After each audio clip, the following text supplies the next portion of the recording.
Assalamualaikum warahmatullahi wabarakatuh. Kali ini kita akan membahas tentang cara membuat laporan hasil studi siswa menggunakan Microsoft Excel. Pada layar sudah terlihat saya menyediakan sebuah file yang terdiri dari 3 sheet. Sheet pertama itu berisi ledger nilai siswa. Ada beberapa siswa di sini dari sebanyak 20 siswa yang sudah diisikan nilai masing-masing mata pelajarannya. Di sini juga sudah ada jumlah nilai untuk masing-masing siswa, rata-rata beserta ranking. Di bagian bawah dari sheet 1 ini ada rata-rata lokal untuk masing-masing mata pelajaran. Sheet 2 berisi laporan hasil studi siswa. Data-data pada sheet 2 ini otomatis nanti akan berubah apabila kita melakukan perubahan pada nomor induk siswa. Saya lihat di sini, pada saat saya mengganti menjadi NIS 001, nilai langsung berubah sesuai dengan nilai yang ada di ledger. Begitupun dengan nilai huruf. Nilai huruf akan mengikuti nilai yang ada di sampingnya. Kita pindah ke NIS 02, dia juga akan berubah sesuai dengan data yang ada di ledger. Sedangkan nilai huruf juga akan mengikuti nilai yang ada di sampingnya. Sheet 3 ini berisi data terjemahan dari nilai angka menjadi nilai huruf. Jadi bisa disediakan data-data seperti ini. Nah, sebelum memulai, siapkan dulu sebuah file di Excel, kemudian dibuat data seperti ini. Boleh diasumsikan sendiri berapa nilai untuk masing-masing mata pelajaran beserta KKM-nya.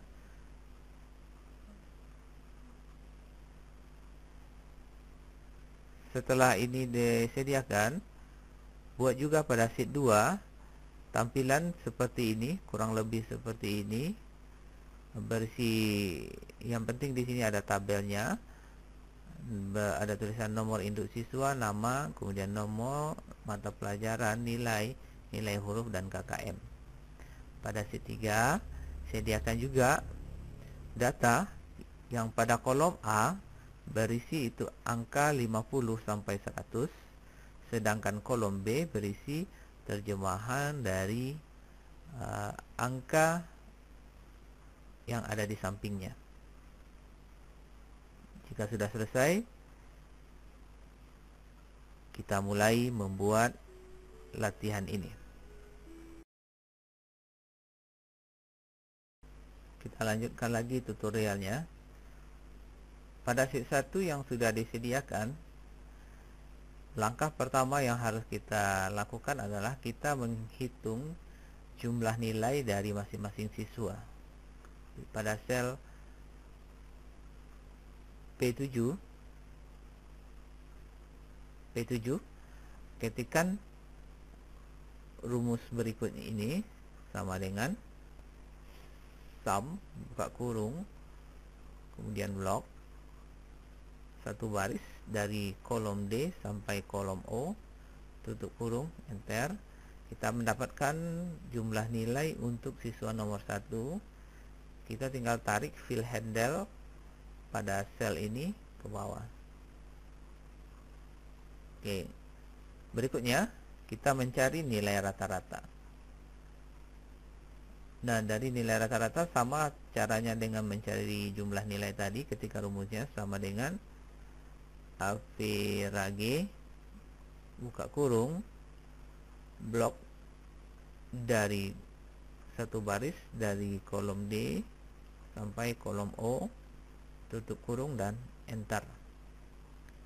Balik lagi ke sel G7, kemudian tarik fill handle-nya sampai ke bawah. Berikutnya ranking. Kita mencari ranking dari masing-masing siswa berdasarkan nilai rata-rata. Oke, buat rumusnya pada sel R7, ketikkan sama dengan rank, buka kurung,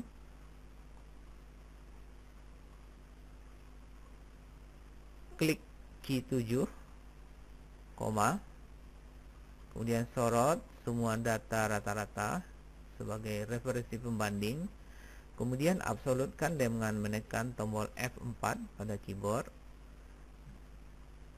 kemudian tutup kurung dan enter.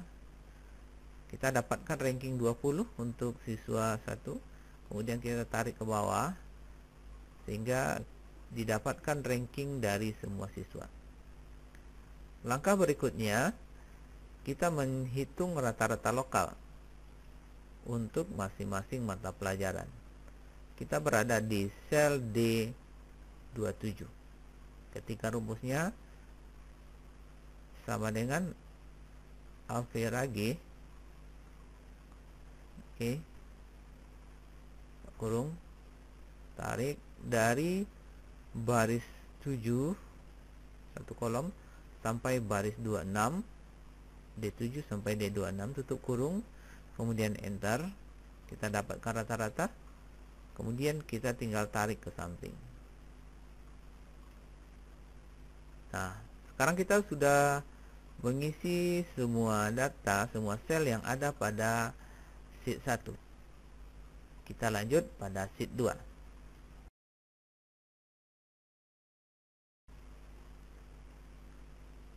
Sebelum kita lanjut pada sheet 2, kita atur dulu beberapa hal pada sheet 1 ini, karena nanti pada sheet 2 kita akan menggunakan formula lookup atau fungsi lookup. Tentunya kita akan membutuhkan tabel referensi. Tabel referensi yang kita butuhkan ini terletak pada sheet 1. Syarat untuk keakuratan data dari tabel dari fungsi lookup adalah kolom yang menjadi kunci. Kalau dalam kondisi ini, kolom yang menjadi kunci adalah kolom B yang berisi nomor induk siswa, harus dalam kondisi tersortir atau terurut. Kalau Anda lihat di sini, datanya sudah berurutan 0, NIS 01, 02, 03, 04 dan seterusnya. Lalu bagaimana kalau seandainya data yang kita miliki belum dalam keadaan tersortir? Langkahnya adalah kita harus blok dulu semuanya data ini. Jadi dari nomor induk siswa pertama sampai yang ranking yang terakhir. Di sini ada di sel R26.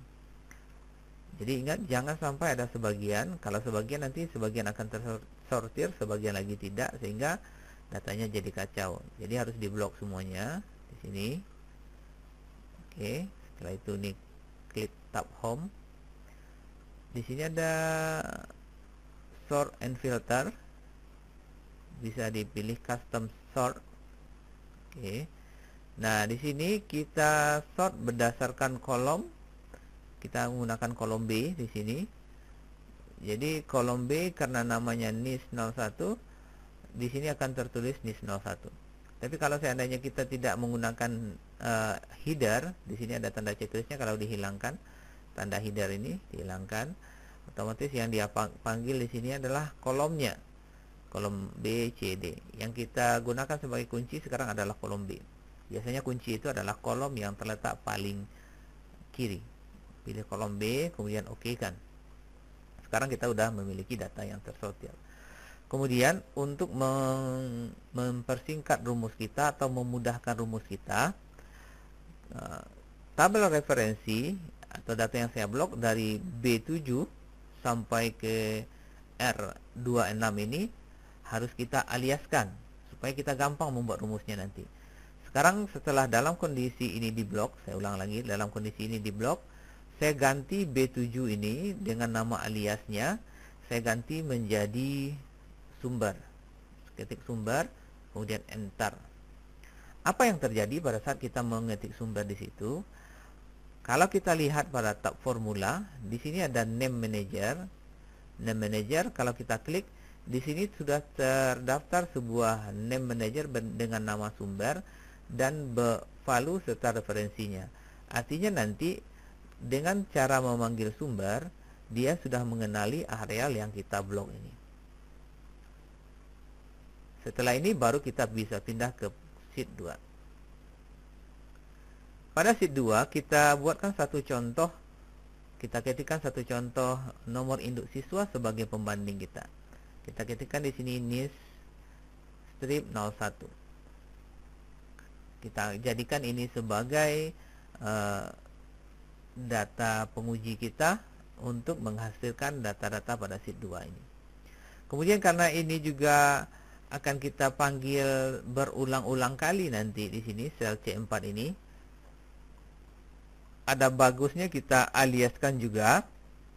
Kita aliaskan supaya kita tidak susah di dalam membuat rumus ini. Kita ke sini ke sel C4, nggak ada yang diblok, cuma satu sel ini saja. Kemudian C4 ini kita ganti menjadi NIS, NIS, kemudian enter.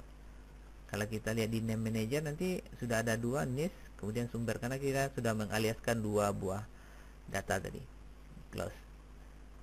Sekarang kita coba rumus pertama untuk menentukan nama siswa. Ketika rumusnya sama dengan VLOOKUP, buka kurung, NIS, sumber, 2, tutup kurung dan enter. Kita mendapatkan Andi Suseno di sini. Nah, sekarang apa maksud dari rumus ini? Kita menggunakan rumus lookup. NIS itu adalah kunci sebagai pembanding untuk mendapatkan datanya. Jadi kita membandingkan berdasarkan C4 yang sudah kita aliaskan dengan NIS ini. Kemudian sumber itu adalah data yang sudah kita blok tadi. Kemudian apa maksud dari angka 2? Angka 2 itu menunjukkan posisi kolom yang berisi nama siswa. Kalau kita lihat lagi pada sheet 1, kolom 1 itu ada berisi nomor induk siswa, kolom 2 berisi nama siswa, kolom 3 berisi data pendidikan agama Islam. Karena yang akan kita cari nama tadi, makanya kita menggunakan kolom 2. Nah, berikutnya kita mencari nilai mata pelajaran. Karena di sini mata pelajarannya belum memiliki nama, otomatis kita buatkan dulu namanya di sini supaya gampang. Caranya kita berada pada B9 ini, ketik tanda sama dengan saja, kemudian klik sheet 1, kemudian klik pada sel yang berisi pendidikan agama, kemudian enter, otomatis pendidikan agama akan pindah. Saya ulangi lagi untuk mata pelajaran kedua. Saya berada di B10, ketik sama dengan, kemudian pindah ke sheet 1. Saya klik sel yang berisi PPKN, yaitu E5, kemudian saya enter. Dia akan pindah jadi PPKN. Sama dengan, lagi klik sheet ini, bahasa Indonesia, kemudian enter. Oke, lakukan hal yang sama berulang sampai kita memiliki nama dari setiap mata pelajaran.